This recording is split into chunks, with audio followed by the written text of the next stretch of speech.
Assalamualaikum warahmatullahi wabarakatuh.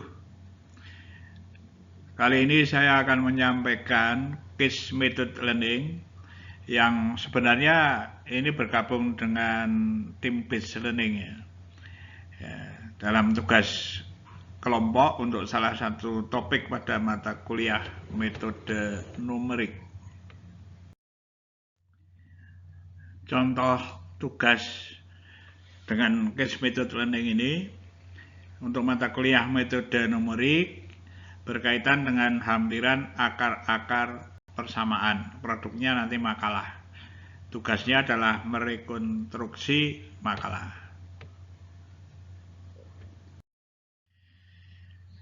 Jadi tujuannya adalah setelah mahasiswa itu mempelajari dan merekonstruksi makalah, mahasiswa diharapkan dapat untuk mengidentifikasi, ya, memiliki kemampuan untuk mengidentifikasi konsep dasar mencari hampiran akar dengan metode numerik, menyusun algoritma. Algoritma di sini bukan algoritma pemecahan masalah seperti pada matematika biasanya, itu bukan. Yang dimaksud adalah berupa serangkaian langkah-langkah pokok untuk pemrograman komputer. Nah ini ya, jadi yang dimaksud algoritma. Lalu membuat diagram alur. Jadi para mahasiswa dalam kelompoknya diharapkan bisa membuat diagram alur atau flowchart untuk pemrogramannya. Bisa nanti memiliki kemampuan membuat program dengan bahasa pemrograman komputer.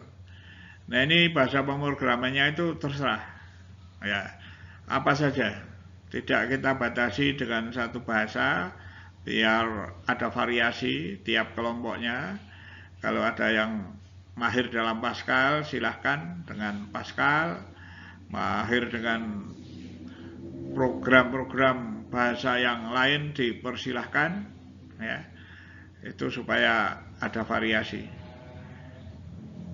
Dan juga nanti di dalam presentasi setiap kelompok, kalau seandainya kelompok yang lain itu tidak mengenal bahasa di dalam bahasa komputer, maksudnya dalam kelompok yang menyajikan itu, bisa silih tanya dan bertanya bagaimana menggunakan program itu dan instruksinya itu, bahasanya itu bagaimana, ya.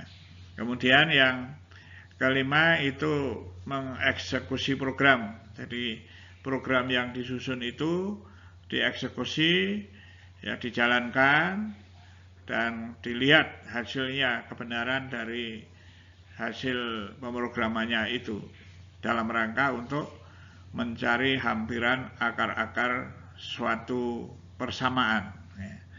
Kemudian juga harus mampu mahasiswa memiliki kemampuan menginterpretasikan dan menganalisis hasil program. Ada banyak hal dalam case method yang bisa dicapai oleh para mahasiswa dengan higher order thinking. Nah, ini antara lain, ya.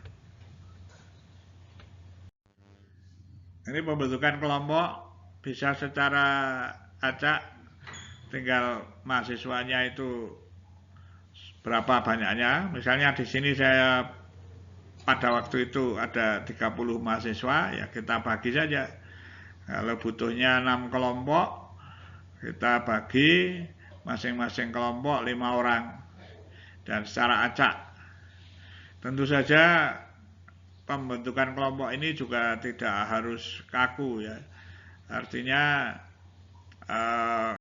kita memperhatikan dari kondisi mahasiswa, misalnya tempat tinggal, ya, kalau mereka mengusulkan bertukar anggota kelompok satu dengan yang lain, ya kita beri kebebasan karena mungkin kedekatan rumahnya dan kemudahan komunikasinya, ya, dan hal-hal yang lain. Maka pembentukan kelompok ini disesuaikan dengan situasi dan kondisi dan kesepakatan dengan mahasiswa.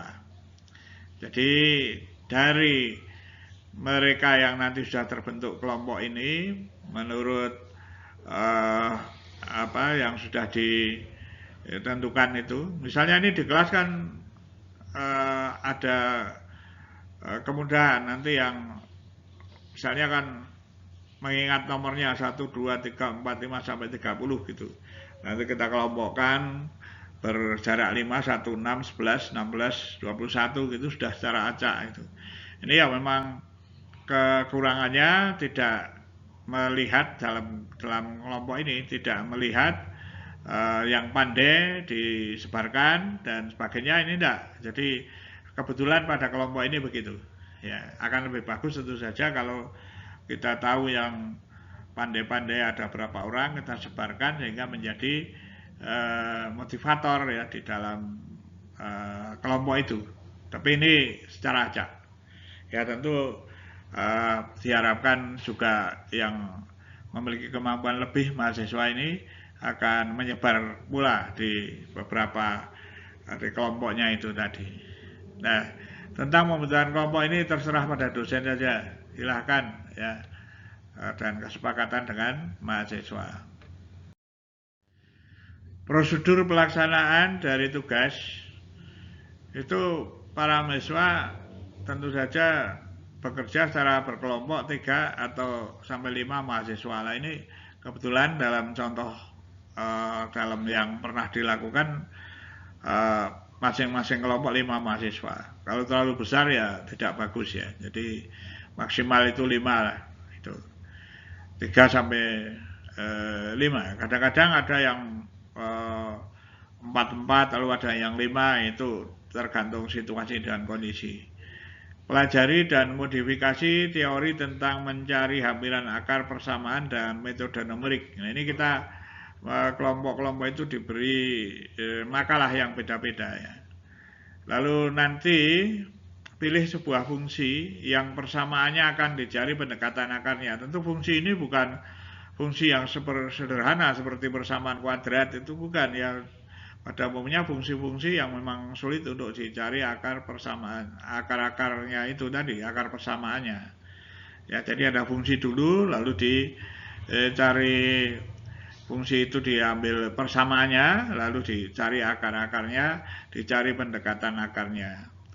Nah, ini saja harus selesaikan secara analitik berdasarkan teori yang ada. Nah, kemudian dibuatlah algoritmanya dan seterusnya. Nanti jadi ada kecocokan antara perhitungan analitik, perhitungan manual dengan perhitungan dengan komputer. Tentu saja kalau ada perbedaan hasil itu hanya karena pembulatan saja, ya, sistem pembulatan saja. Ya.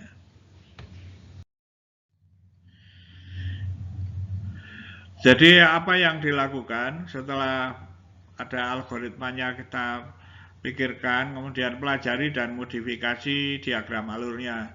Diagram alur yang disajikan pada makalah yang diberikan itu belum tentu sesuai, ya, apalagi dengan bahasa pemrograman yang akan mereka gunakan ya, belum tentu sesuai. Maka pelajari dan modifikasi diagram alurnya.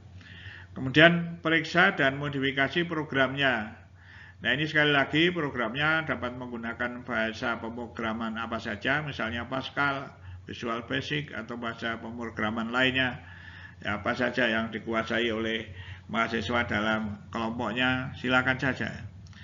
Kemudian jalankan program untuk menyelesaikan persamaan yang telah dipilih. Jadi ini setelah tadi juga secara manual perhitungannya juga bagaimana dengan persamaan yang telah dipilih itu tadi, ya, programnya jalan atau tidak, ya, menghasilkan hasil yang sesuai atau kalau berbeda hanya masalah dalam pembulatan bilangan-bilangannya saja.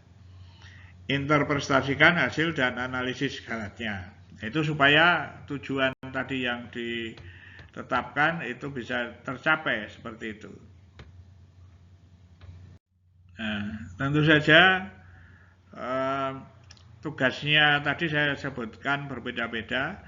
Misalnya untuk yang kelompok 1 itu dengan metode bagi dua. Ini ilmunya tersendiri. Jadi ada metode mencari hamiran akar-akar dengan metode bagi dua. Kemudian yang kelompok 2 dengan metode posisi palsu. Yang kelompok 3 iterasi titik tetap. Yang kelompok 4 metode Newton-Raphson.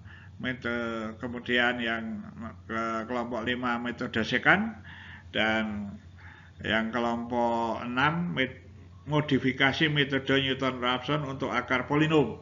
Nah, jadi ini kita undi pada waktu itu ya, kita undi supaya kelompok tidak merasa mendapat ini ya, kita undi sejak awal gitu, sejak awal siapa yang akan memperoleh kelompok-kelompoknya ini sebagai kelompok 1, kelompok 2 gitu ya. Sehingga ini kesepakatan dengan para mahasiswa tadi. Nah, setelah terjadi pembentukan kelompok, lalu mereka akan bekerja ya, sesuai dengan kelompoknya masing-masing, sesuai dengan jenis metode yang disajikan ya. Itu semuanya beda ya, tidak satu macam saja begitu.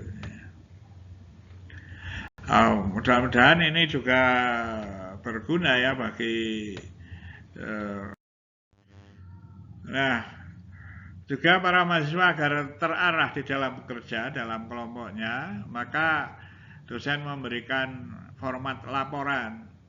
Laporannya misalnya judulnya ditulis, pendahuluan, untuk formatnya ini, untuk menyusun makalahnya itu. Ya, teori dan contoh aplikasinya. Nah, kemudian teori ini misalnya akan ada yang tadi ya, metode bagi dua, misalnya teorinya bagaimana gitu, ditulis dalam makalah itu. Kemudian contoh aplikasinya ditulis. Lalu dari teorinya itu tadi, bagaimana kalau kita akan menggunakan komputer mencari akar-akar itu, butuh algoritmanya. Algoritma ini berupa langkah-langkahnya tadi ya. Kemudian diagram alurnya dibuat, programnya dibuat, hasil programnya nanti juga seperti apa disampaikan, kemudian interpretasi dari hasil program itu disampaikan. Nah, ini laporan yang harus dibuat untuk setiap kelompok, menjadi sama setiap kelompoknya seperti itu melakukan laporannya. Untuk format penulisannya, hasil modifikasi makalah itu, ya kita tetapkan ukuran kertasnya, fontnya, spasinya, banyaknya halaman. Ya.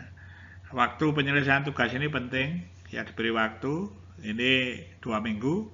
Presentasi kelompok juga sudah diatur, kelompok 1, 2, dan 3 pada pertemuan kelima, dan kelompok 4, 5, dan 6 pertemuan ke-6. Penilaiannya juga disampaikan kepada para mahasiswa.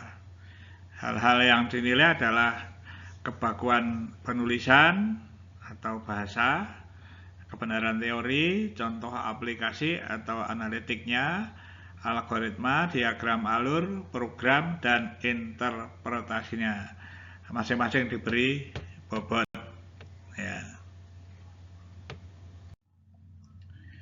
Produk dan kegiatan kelompok. Makalahnya nanti harus jadi dengan baik, lalu presentasi dengan PowerPoint misalnya itu, lalu programnya nanti wajib disajikan dan hasil program serta interpretasinya disampaikan. Terima kasih, semoga bermanfaat, tidak bermaksud menggurui, sharing saja. Semoga bermanfaat bagi para dosen dan mahasiswa. Sekian saja. Assalamualaikum warahmatullahi wabarakatuh.